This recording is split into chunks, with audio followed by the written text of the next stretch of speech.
ماما، فريدة مراتي. انت بتقول ايه؟ انت اتجننت؟ مين دي اللي مراتك؟ زي ما سمعت يا امي. انت اكيد اتجننت، ازاي تتجوز واحدة زي دي؟ انت في وعيك؟ بحبها وما اقدرش اعيش من غيرها، بقت هي كل حياتي وحبي. فريدة بصت له بصدمة من كلامه، كان طالع من قلبه، مستحيل يكون عمر بيكذب. بتحبها؟ مفيش حاجة اسمها حب عندك يا عمر، انت بتحب الامتلاك وكمان بتاع رغباتك وبس. متشكر لفهمك ليا يا امي، بس معرفتك ليا غلط. لا مش غلط، وانت ازاي تتجوز واحدة مش من مستواك؟ مستحيل ده يحصل. انا مش زيك بهتم بالمكانة الاجتماعية، ده تفكير سطحي. انا بحب فريدة من اول مرة عيني شافتها، والاول مرة مت ريحتها اللي زي البحر. انت مش هتحنن قلبي عليها بكلامك بتاع كل مرة يا عمر. كل ما كنت بتجيب واحدة معجب بيها تقولي نفس الكلام ده، بس دي مش زي اي واحدة عرفتها وحبيتها قبل كده ابدا. دي الانسانة اللي قلبي حبها ودق دقة غريبة عشانها. طلقها يا عمر، دي مش من مستوانا، هتندم. لا مش هطلقها ومش هندم. لا هتندم يا عمر، هي مش من مستواك، هي اكيد وقعتك في شباكها علشان فلوسك. مهما كان برضو بحبها. هتطلقها يا عمر. بص يا امي، هي من الاخر، هي تقبلي بجوازي من فريدة او والله العظيم هسيبلك البيت وامشي. بتكلمني كده عشان واحدة زي دي؟ اعمل ايه؟ انتي اللي مش عايزة تتغيري ولا تشوفي الانسان من جواه مش من الخارج. انا قبلتها يا عمر، بس افتكر انك هتيجي ندمان على جوازك منها وهتطلب السماح مني. فريدة كانت ساكتة، هي مش شايفة ان عندها حق ترد، علشان هي خطتها انها تكره عمر فيها وتساعد هيثم. مش شايفة ان من حقها ترد وهي اصلا هتندم عمر انه طلب منها فرصة. عمر مسك ايد فريدة ودخل اوضته، وشهد مشيت من قدام زينب من غير ما تتكلم ولا كلمة. وزينب قعدت بتغلي وتفكر هتعمل ايه علشان تخلص من فريدة في اوضة عمر. ويا ريت ما تاخديش كلام ماما جد وتزعلي، هي كده بس هتتغير بعدين. فريدة قالت له ماشي، مع انها كانت زعلانة جدا من كلام زينب عنها والمستويات، لكن انكرت ان هي زعلانة. تعالي اوريكي الاوضة كلها. ليه؟ هي مش اوضة عادية؟ لا عادية يا مين؟ هو انا منظر انسان عادي؟ وقعد فرجها على اوضته. ايه ده؟ انت اوضتك دورين زي التلفزيون بالظبط. طب يلا نطلع بقى علشان تشوفيها كلها. وطلع وخلاها تشوف جزء من الاوضة اللي هو مكتب، وعامل جزء جيم، وفرجها على الاوضة كلها. وفريدة بقت مستغربة جدا ومبسوطة لان الاوضة عجبتها قوي، وتقسيمتها كمان عجبتها، وبقت تتفرج عليها وهي مبسوطة. وقعدت تقوله ايه ده كمان جيم؟ وقعدوا يضحكوا. بص يا عمر، انا مش فارق معايا الجيم خالص، اهم حاجة المكتبة العسل دي يكون فيها كتب حلوة. فيها تعالي اوريك الاوضة من تحت. وخدها ووراها مكان الحمام ووراها كل حاجة في الاوضة، وقعدوا يتكلموا مع بعض. وقعدت تقوله بجد انت انسان غريب قوي، والاوضة بتاعتك غريبة زيك، ولسه في اخر حاجة ما شفتهاش.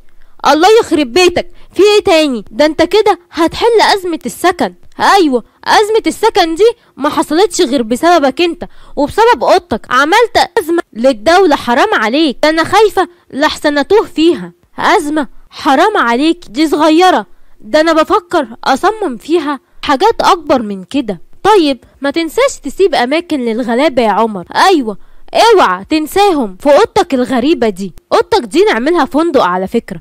طب خلاص كفاية قر بقى وتعالي. يلا بقى يا فريدة، ما تتكسفيش وروحي غيري. انا جوزك مش حد غريب. مين دي المكسوفة يا ابني؟ ده انا كتلة جراءة، انت ما تعرفنيش خالص والله. طبعا. عمر قرب منها. طب وفين بقى كتلة الجراءة دي دلوقتي؟ ايه برعي فين؟ مش شايفه، انا شايف كسوفه بس. ابعد يا عمر. طب برعي فين؟ بقولك ابعد يا عمر. وفجأة الباب خبط، كانت شهد، وعمر مرضيش يبعد عنها وخلاها تدخل. احم انا اسفة اني جيت دلوقتي، بس ايه في ايه؟ فريدة بتحاول تبعد لكن عمر كان اقوى منها ومرضاش يبعد عنها. طب سيب البت، حرام عليك. اخلصي بالله عليك يا شيخ، ما تسيبني لوحدي مع ماما، هتطلعهم عليا انا. مش فاهم، هسيبك ازاي يا ابني؟ اصحى معايا كده، بكره مش انت المفروض رايح شرم علشان صفقة الأقمشة؟ اوبس، قسما بالله كنت ناسي، كنت عارفة. خدني معاك اغير جو، والله مش هعمل ازعاج، بس خدني معاك لحد ما ماما تهدى، وحياة عيالك وافق. هلبس واسع يا سيدي. خلاص يا ستي اجهزي، اهو تسلي فريدة وانا مشغول في الصفقة دي. حبيبي انا جاهزة من دلوقتي، اسيبكوا بقى، انا هروح اغير هدومي. وجريت من قدامه. عمر ضحك، وفعلا راحت غيرت فريدة هدومها، واول ما عمر شافها صفر. ايه ده انت طلعتي قمر، قمر بجد. يا ريت تلم نفسك، ما تعودتش على الاحترام صدقيني، ده انا كنت مدورها. هو انا كان عندي عقل يوم ما فكرت اديك فرصة؟ كنت في كامل عقلك يا حبيبتي، ولا اتلم واتخمد خلي يطلع عليك شمس. لا مش هتلم، ما تعودتش على كده. يبقى انت بقى اللي حكمت على نفسك. وخدت فريدة كوباية مية وشربت شوية صغيرين، وقامت دلقة المية على عمر. انت يا بلوى ايه اللي انت عملتيه ده؟ حاجة بسيطة بس كبيت عليك كوباية المية واتخيلت ان المية دي دم، وانا كسرتها على دماغك بس مش اكتر. بجد بلوى وخيالها واسع كمان. انا رايح اغير، تكوني نمتي، شكلنا هنتعب سوا يا بلوة حياتي. فريدة في نفسها ان ما جننتك وكرهتك في البنات، بس اصبر عليا. عمر بصوت عالي، مش هتقدري يا فريدة، انت عندك الحاسة السابعة ولا ايه؟ مش هقولك. ومشي علشان يغير. وتاني يوم الصبح عمر وشهد وفريدة جهزوا ووصلوا شرم الشيخ بالطيارة الخاصة بتاعتهم. عمر انت نازل في انهي فندق؟ لا مش فندق يا باشا، الاجتماع بتاع الصفقة هيكون في جزيرة، احنا هناخد يخت دلوقتي. واو يخت، بحب البحر، شكل الواحد هيستمتع كتير، المتعة جاية كتير ما تقلقيش. وفعلا ركبوا اليخت، وهوب هيثم وسما موجودين. هيثم فكرتك نسيت الصفقة يا برو واتشغلت في الزواج، يا ريت تخليك في حالك. ووقف وقرب فريدة منه. سما لزقت في هيثم، بحبك، وفضلت تبوس فيه زي فريدة وعمر. هيثم هو عايز يحرق قلب فريدة. معلش يا برو، انا وسما بنحب بعض قوي، مش بيهمنا وجود اي حد. سما بصت لفريدة، ايه يا فريدة لسه بتتكسفي زي عادتك؟ مالك بعضك كأن انتي وعمر مش متجوزين. فريدة بصت لها باستحقار، وقامت بايسة هيثم.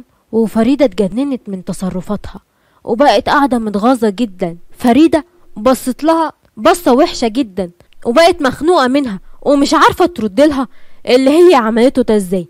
وفجأة جات لها فكرة عبقرية علشان تغيظهم وترد لهم شوية من اللي هم بيعملوه، وقامت. وهنا استنوني في الجزء الجاي علشان تعرفوا فريدة عملت ايه علشان تغيظ هيثم وسما. احبكوا قوي قوي يا اجمل ملكات حياتي، ويا ريت ما تنسونيش باللايك والشير وسبسكرايب علشان يوصل لكم كل قصة جديدة. فعلوا الجرس واشوفكم الجزء الجاي.